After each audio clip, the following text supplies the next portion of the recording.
ಬೇಡ ಅಂತ ಹೇಳಿಲ್ವ ನಾನು? ಸುಮ್ಮನೆ ನಡಿ ನೀನು. ಆ ದಿವ್ಯ ಎದುರುಗಡೆ ಕಂಡ್ರೂ ಕೂಡ ನಾವು ಮಾತಾಡ್ಸೋದು ಬೇಡ. ಅಲ್ಲ ಅತ್ತೆ, ಅದು ಹೇಳ್ತಿಲ್ವ ನಾನು? ನಡಿ ನೀನು, ಬಾ.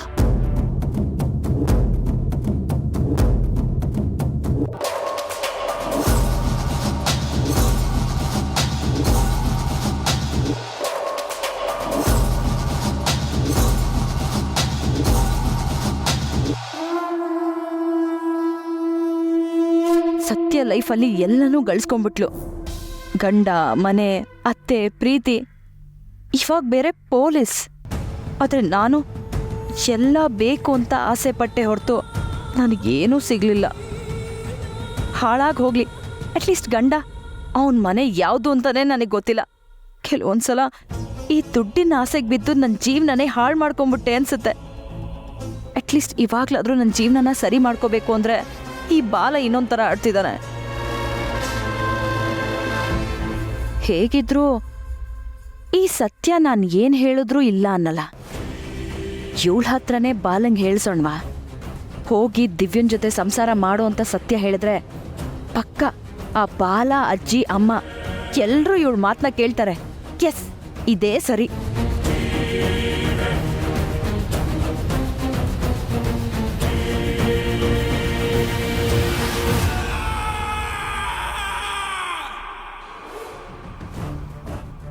ಬೇಡ, ನಾನು ಯಾಕೆ ಸತ್ಯನ ಹತ್ರ ಹೆಲ್ಪ್ ಕೇಳಬೇಕು?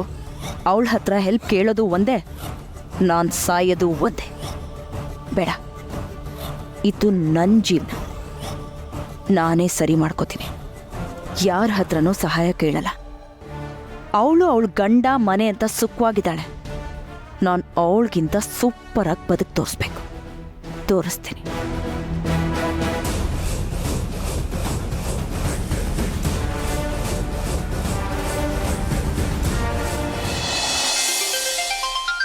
ಸತ್ಯ, ಆಫೀಸಿಂದ ಕಾಲ್ ಬರ್ತಾ ಇದೆ ನೋಡು. ಹಾಂ ಅತ್ತೆ. ಹಲೋ.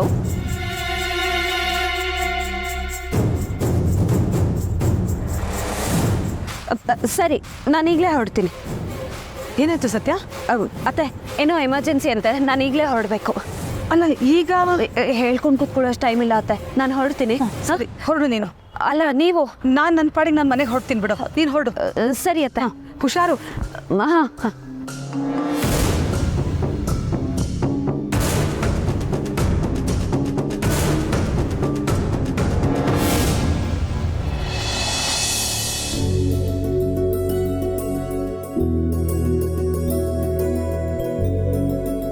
ಅರ್ಚಕ್ರೆ, ನಾನು ನಿಮ್ಮನ್ನ ಏನೋ ಕೇಳಬೇಕಿತ್ತು.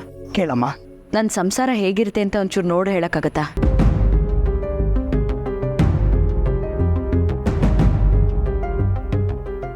ನೋಡಮ್ಮ, ನಾನು ಜ್ಯೋತಿಷಿ ಅಲ್ಲ, ಆದರೆ ನೀನು ನೋಡಿ ನಿನ್ನ ಸಂಸಾರ ಹೇಗಿರುತ್ತೆ ಅಂತ ಹೇಳ್ಬೋದು.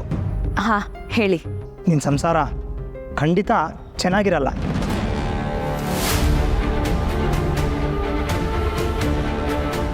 ಯಾಕೆ ಅರ್ಚಕ್ರೆ? ನಾನು ನನ್ನ ಗಂಡನ ಜೊತೆ ಸುಖವಾಗಿ ಬಾಳ್ಬೇಕು ಅಂತ ಆಸೆಲಿದ್ದೀನಿ. ಅಷ್ಟು ಆಸೆ ಇರೋವಳು ಇದೇನಮ್ಮ ಹೀಗಿದೆಯಾ? ಕತ್ತಲ್ಲಿ ತಾಳಿ ಇಲ್ಲ, ಕಾಲಲ್ಲಿ ಕಾಲುಂಗ್ರ ಇಲ್ಲ, ಹಣೆಯಲ್ಲಿ ಇಷ್ಟೇ ಚಿಕ್ಕ ಹಣೆ ಬೊಟ್ಟು, ಅದು ಕಣ್ಣಿಗೆ ಕಾಣಿಸ್ತಿಲ್ಲ. ಅದ್ರ ಮೇಲೆ ಮುಡೀಲಿ ಹೂನು ಮುಡ್ಕೊಂಡಿಲ್ಲ. ನೀನು ಯಾವ ರೀತಿ ನೋಡಿದ್ರು ಮದುವೆ ಆಗಿರೋ ಮುತ್ತೈದೆ ಹೆಂಗಸು ಅಂತ ಅನ್ನಿಸ್ತಾನೆ ಇಲ್ವಲ್ಲಮ್ಮ. ಹೇಗೆ ನಿನ್ನ ಸಂಸಾರ ಚೆನ್ನಾಗಿರುತ್ತೆ? ಕೆಲ್ಸಕ್ಕೆ ಹೋಗಬೇಕಿತ್ತು, ಹಾಗಾಗಿ ತಾಳಿ ಉಂಗ್ರನ ತೆಗೆದಿಟ್ಟೆ. ಕೆಲ್ಸಕ್ಕೆ ಹೋಗೋವಾಗ ಯಾಕಮ್ಮ ತೆಗೆದಿಡಬೇಕು? ತಾಳಿ ಮಹತ್ವ ಗೊತ್ತಾ ನಿನಗೆ? ಗಂಡ ಬದುಕಿರೋವಾಗ ತಾಳಿನ ಬಿಚ್ಚಿಡಬಾರ್ದಮ್ಮ. ಅದು ನಿನಗಾಗಲಿ ನಿನ್ನ ಗಂಡನಿಗಾಗಲಿ ಶ್ರೇಯಸ್ಸಲ್ಲ. ನೀವಲ್ಲ ಅದೇನು ಹೆಣ್ಮಕ್ಳು. ಇಲ್ಲ ಅರ್ಚಕ್ರೆ, ಮನೆಗೆ ಹೋಗಿ ಈಗಲೇ ಹಾಕೋತೀನಿ. ಅಲ್ಲಮ್ಮ, ನಿನಗೆ ಯಾವಾಗ ಬೇಕೋ ಆವಾಗ ಹಾಕೋದು ತೆಗೆಯೋದು ಮಾಡೋದಾದರೆ ಈ ದಿನ ಮುಹೂರ್ತ ಅಲ್ಲ ಯಾಕೆ ನೋಡ್ತಾರೆ? ನಿಮ್ಗಳಿಗೆ ನಮ್ಮ ಶಾಸ್ತ್ರ ಸಂಪ್ರದಾಯ ಎಲ್ಲ ತಮಾಷೆ ಅನ್ಸುತ್ತಲ್ವಾ? ಹಾಗೆಲ್ಲ ಏನೂ ಇಲ್ಲ. ನೋಡಮ್ಮ, ಈ ರೀತಿ ತಾಳಿ ವಿಷಯದಲ್ಲಿ ಉದಾಸೀನ ಮಾಡೋದು ಸರಿ ಹೋಗಲ್ಲ. ಮುಹೂರ್ತ ನೋಡಿ ಮತ್ತೊಮ್ಮೆ ಮಾಂಗಲ್ಯ ಧಾರಣೆ ಮಾಡ್ಕೋ. ಗಂಡನ ಕೈಯಲ್ಲೇ ಮತ್ತೆ ಹಾಕಿಸ್ಕೊಂಡ್ರೆ ಇನ್ನೂ ಉತ್ತಮ. ಇಲ್ಲ ಅಂದರೆ ಅವನ ಜೀವಕ್ಕೆ ಸಂಚಕಾರ. ಆ ವಿಷಯದಲ್ಲಿ ತಮಾಷೆ ಮಾಡೋಕ್ಕೆ ಹೋಗಬೇಡ. ಏನೋ ನನ್ನ ಗಂಡನ ಪ್ರಾಣಕ್ಕೆ ತೊಂದರೆನಾ? ಇವಾಗ ಏನು ಮಾಡಬೇಕು? ಸದ್ಯಕ್ಕೆ ನೀನು ನಿನ್ನ ಗಂಡನ ಕೈಯಲ್ಲಿ ಒಂದು ಅರಿಶಿಣದ ದಾರ ಆದರೂ ಕಟ್ಟಿಸ್ಕೋ, ಅದೇ ಶ್ರೇಷ್ಠ.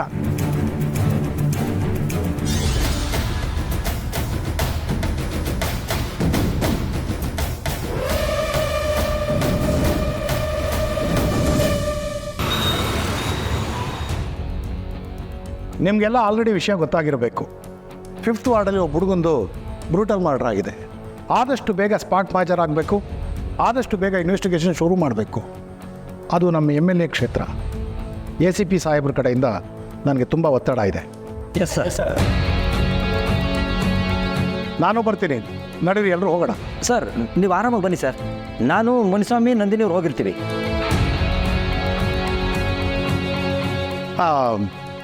ಈ ಮೇಡಮ್ನು ಕರ್ಕೊಂಡು ಹೋಗಿ. ಸರ್ ಜಿಮ್ಮಿ ಕೇಸ್ ಬೇರೆ, ಮರ್ಡರ್ ಕೇಸ್ ಬೇರೆ.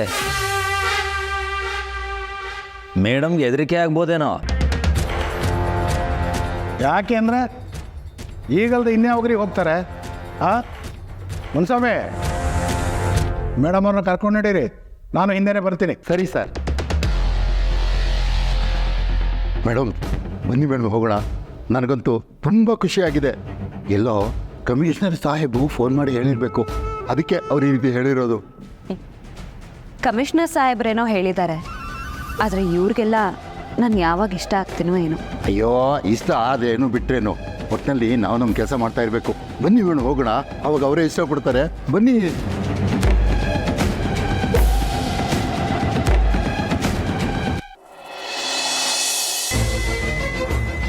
ಜವಾಬ್ದಾರಿ ಜಾಸ್ತಿ ಆದರೂ ಪರವಾಗಿಲ್ಲ, ಇನ್ಮೇಲೆ ನೋಡಿ ನನ್ನ ಹೆಂಡ್ತಿನ ಹೆಂಗೆ ನೋಡ್ಕೋತೀನಿ ಅಂತ.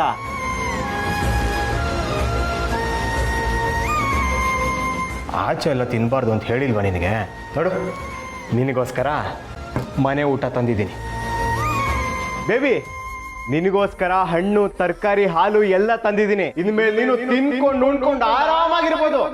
ನಾನೇ ಖುದ್ದಾಗಿ ನಿಂತು ನಿನಗೆ ಏನೇನು ಬೇಕೋ ಎಲ್ಲ ಮಾಡಿ ಹಾಕ್ತೀನಿ. ದಿವ್ಯಾ ಅವರಲ್ವಾ ಸರ್? ಅವ್ರಿಗೆ ಅಬೋಷನ್ ಆಗಿದೆ.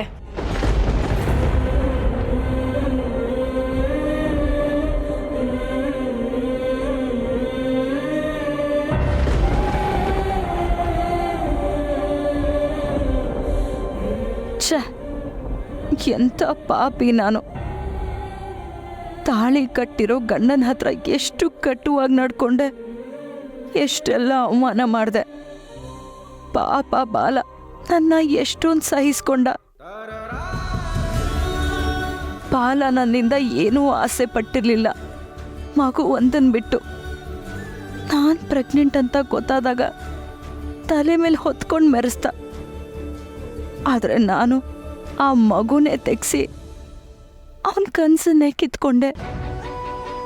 ಆಗಲೇ ಅವನು ನನ್ನನ್ನು ಬಿಟ್ಟು ಹೋಗ್ಬೋದಾಗಿತ್ತು, ಆದರೆ ಅವನು ಹಾಗೆ ಮಾಡಲಿಲ್ಲ. ಮನೆಗೆ ಜೋಪಾನವಾಗಿ ಕರ್ಕೊಂಡು ಹೋಗಿ ಆರೈಕೆ ಮಾಡ್ದ. ಅವನ ಕೋಪನೇ ಅವನ ಪ್ರೀತಿನ ನುಂಗ್ ಹಾಕ್ಬಿಡ್ತು. ಇದಕ್ಕೆಲ್ಲ ಪ್ರಾಯಶ್ಚಿತ್ತ ಏನು ಅಂದರೆ ನಾನು ಬಾಲ ಒಂದಾಗೋದು, ನಾನು ಅವನ ಹೆಂಡತಿ ಆಗೋದು. ಇದುವರೆಗೂ ನಾನು ಅವನಿಗೆ ಮಾಡಿದ ಮೋಸಕ್ಕೆ, ಅನ್ಯಾಯಕ್ಕೆ ಒಳ್ಳೆ ಹೆಂಡತಿಯಾಗಿ ಬದುಕು ತೋರಿಸ್ಬೇಕು. ಹೌದು, ಅರ್ಚಕ್ರು ಹೇಳ್ದಂಗೆ ಈಗಲೇ ಹೋಗಿ ತಾಳಿ ಕಟ್ಟಿಸ್ಕೋಬೇಕು.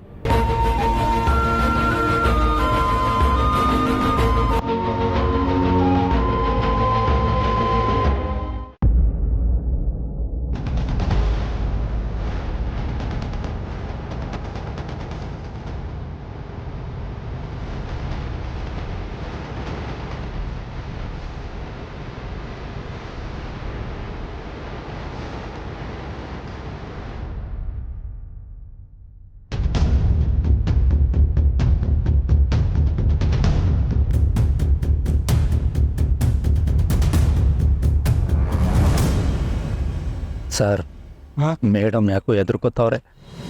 ಹೇಳಲಿಲ್ವೇನ್ರಿ ಹೆಣ್ಮಕ್ಳು ಬಂಡವಾಳ ಇಷ್ಟೇ ಅಂತ?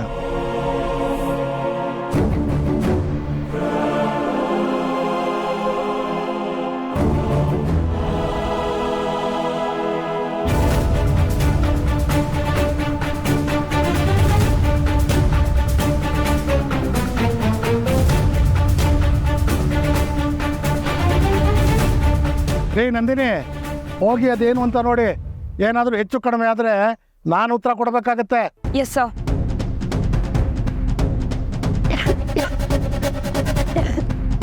ಮೇಡಮ್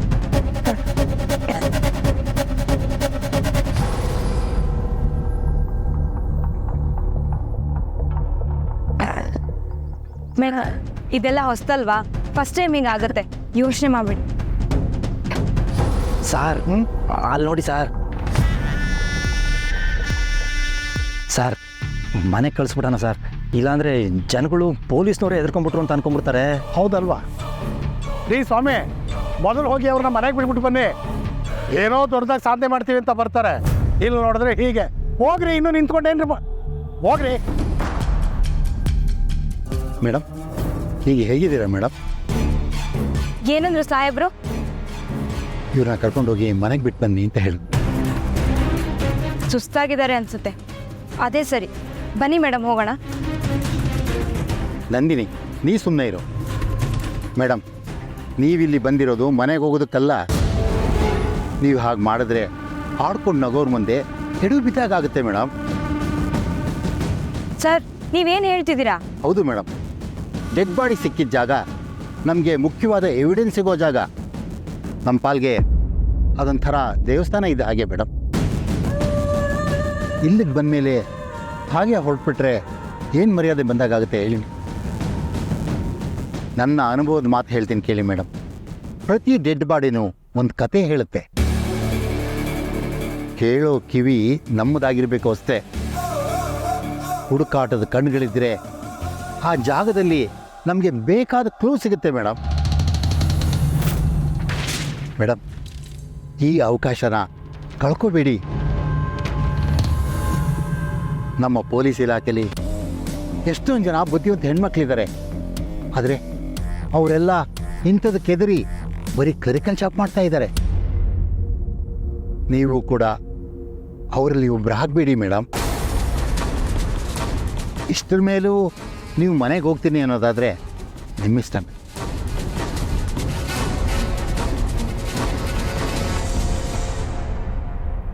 ಇಲ್ಲ, ನಾನು ಹೋಗಲ್ಲ.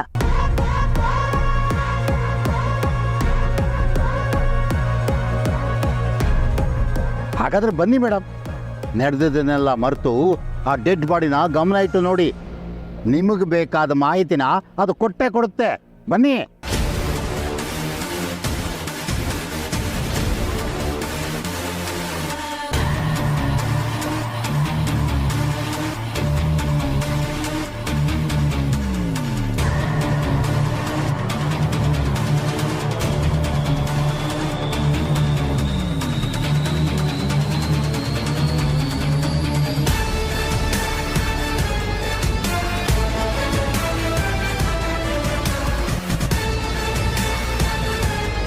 ಇದೇನು ಸರ್, ಆ ಅಮ್ಮ ಮತ್ತೆ ಬಂದ್ಬಿಟ್ರು? ಅದೇ ಅರ್ಥ ಆಗ್ತಾ ಇಲ್ಲ.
ಪಾಯಸ ಯಾವ ಖುಷಿಗೆ? ಪಾಯಸ ಮಾಡಿದ್ದೆ ನೋಡು. ಅದೇ ಅಜ್ಜಿ, ನೀವು ನನ್ನ ಮಾವನ ಪ್ರೀತಿಗೆ ಒಪ್ಕೊಂಡ್ರಲ್ಲ, ಆ ಖುಷಿಗೆ. ನೋಡಿ ಹುಡುಗಿ ಬಲೆ ಬಲೆ ಫಾಸ್ಟ್ ಆಗಿದ್ದಾಳೆ ಕಣಪ್ಪ. ಪಾಯಸ ನಿನ್ ಮನ್ಸಿನಷ್ಟೇ ಸಿಹಿಯಾಗಿದೆ ಕಡೆ. ಈ ಅಜ್ಜಿ ಬೇರೆ ಪಾಯಸ ಸ್ವೀಟ್ ಆಗಿರ್ದೆ ನೀನು ಖಾರವಾಗಿರುತ್ತಾ? ಹೊಗಳಕ್ಕೂ ಒಂದು ಮಿತಿ ಬೇಡವಾ?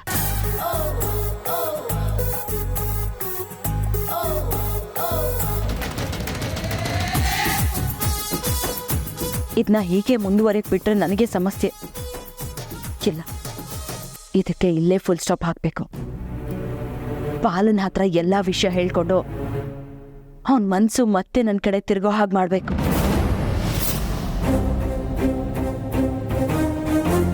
ಅತ್ತೆ, ರುಕ್ಕು ಬಾಲ ಹೇಗೂ ಮದುವೆ ಆಗೋದಕ್ಕೆ ರೆಡಿ ಆಗಿದ್ದಾರೆ. ಅದಕ್ಕಿಂತ ಮುಂಚೆ ಒಂದು ನಿಶ್ಚಿತಾರ್ಥ ಶಾಸ್ತ್ರ ಮಾಡಿಬಿಡೋಣ. ತಾಂಬೂಲ ಬದಲಾಯಿಸ್ಕೊಂಡ್ರೆ ಮದ್ವೆ ಆದಂಗೆ ಲೆಕ್ಕ ಅಲ್ವಾ? ಮದ್ವೆನೇ ಮಾಡ್ಬೋದಲ್ವಾ?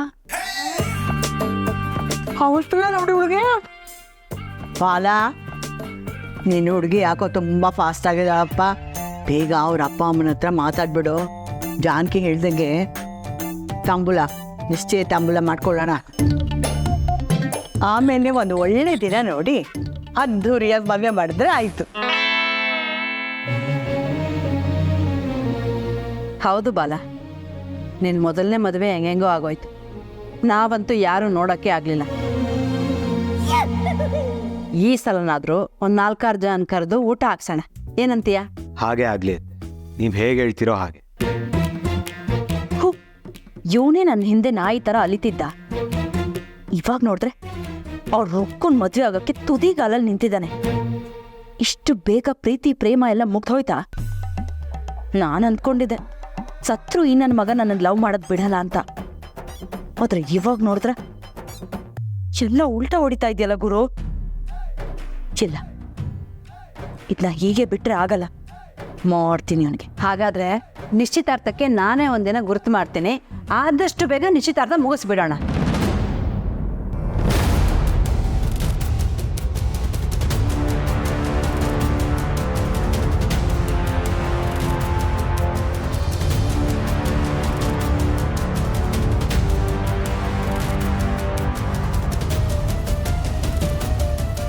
ನೋಡಿ ಜಾನಕಿ, ನಿನ್ನ ಮಗಳು ಕೂಡ ಬಾಲ ರುಕ್ಕು ಮದುವೆಗೆ ಗ್ರೀನ್ ಸಿಗ್ನಲ್ ಕೊಡ್ತಾ ಇದ್ದಾಳೆ. ರುಕ್ಕು, ತಾಳಿ ತಗೊಂಡು ಅಕ್ಕನ ಆಶೀರ್ವಾದ ತಗೋಮ್ಮ. ಆಯ್ತಜ್ಜಿ, ಥ್ಯಾಂಕ್ಸ್ ಅಕ್ಕ. ಮುಟ್ಬೇಡ ಇದನ್ನ, ಇದು ನಂದು. ನಿಂದು ನಿಂದು ಅನ್ನೋದು ಯಾವತ್ತೂ ಮುಗ್ದೋಯ್ತಕ್ಕ. ಇನ್ನೇನಿದ್ರು ಈ ತಾಳಿ ನಂದು. ನನ್ನ ಮದ್ವೆಗೆ ನೀನ್ ಕಾಣಿಕೆ ಅಂತ ಅನ್ಕೊಂತೀನಿ. ಏಯ್, ನಿನಗ್ಯಾಕೆ ನನ್ನ ತಾಳಿ ಕೊಡ್ಲಿ? ಮತ್ತೆ ಯಾಕೆ ತಂದೆ ಇವನ್ ಮುಂದೆ ಹಿಡ್ದೆ? ಯಾಕೆಂದ್ರೆ ಇದು ನಾನು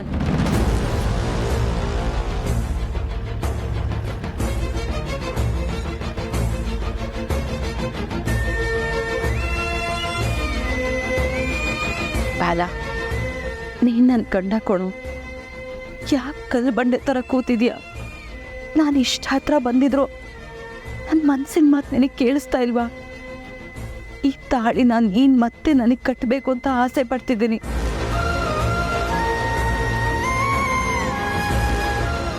ಏನೇ ಇದು ನಿಂದು ಹೊಸ ರೋಗ? ಓ ಸಾರಿ, ರಾಗ. ಅದೇನು ಹೇಳ್ತೀಯೋ ಸರಿಯಾಗಿ ಹೇಳಿಬಿಟ್ಟು ಹೋಗು. ನಾವಿನ್ನೂ ಎಂಗೇಜ್ಮೆಂಟ್ ಬಗ್ಗೆ ತುಂಬ ಮಾತಾಡೋದಿದೆ. ಅಜ್ಜಿ, ಒಂದೇ ಸಮ ಎಂಗೇಜ್ಮೆಂಟ್ ಅಂತ ಪಡ್ಕೋಬೇಡ.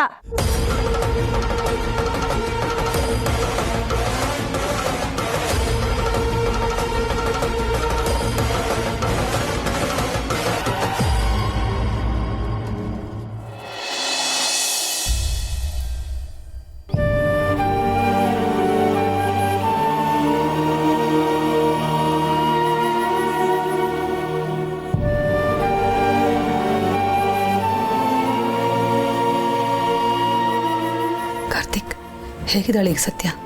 ಇವಾಗ ತಾನೇ ಮಲ್ಕೊಡ್ಲಮ್ಮ. ಆ ಕಾನ್ಸ್ಟೇಬಲ್ ಹೇಳ್ತಾ ಇದ್ರು ತುಂಬ ವಾಂತಿ ಆಯ್ತಂತೆ, ಅದಕ್ಕೆ ಸುಸ್ತಾಗಿದೆ.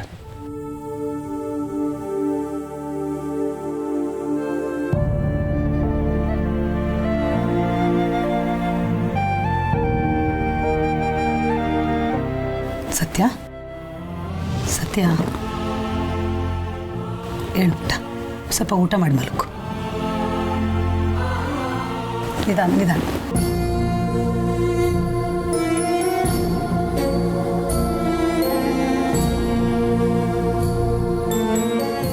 ನೋಡು ಹೇಗಾಗಿ ಹೋಗಿದೀಯ ಅಂತ. ಸ್ವಲ್ಪ ಊಟ ಮಾಡು, ಸುಸ್ತೆಲ್ಲ ಕಮ್ಮಿ ಆಗತ್ತೆ. ಬೇಡ ಅತ್ತೆ, ಏನೇ ತಿಂದರೂ ವಾಂತಿ ಆಗ್ತದೆ. ಹಾಗಂತ ನೀನು ಊಟ ಬಿಟ್ಟು ಕೂತ್ಕೊಂಡ್ರೆ ನಿನ್ನ ಆರೋಗ್ಯ ಏನಾಗಬೇಡ ಹೇಳು. ಜೀವದಲ್ಲಿ ತ್ರಾಣನೇ ಇರಲ್ಲ. ಸ್ವಲ್ಪ ಊಟ ಮಾಡು, 1-2 ತುತ್ತು. ಹಾಂ,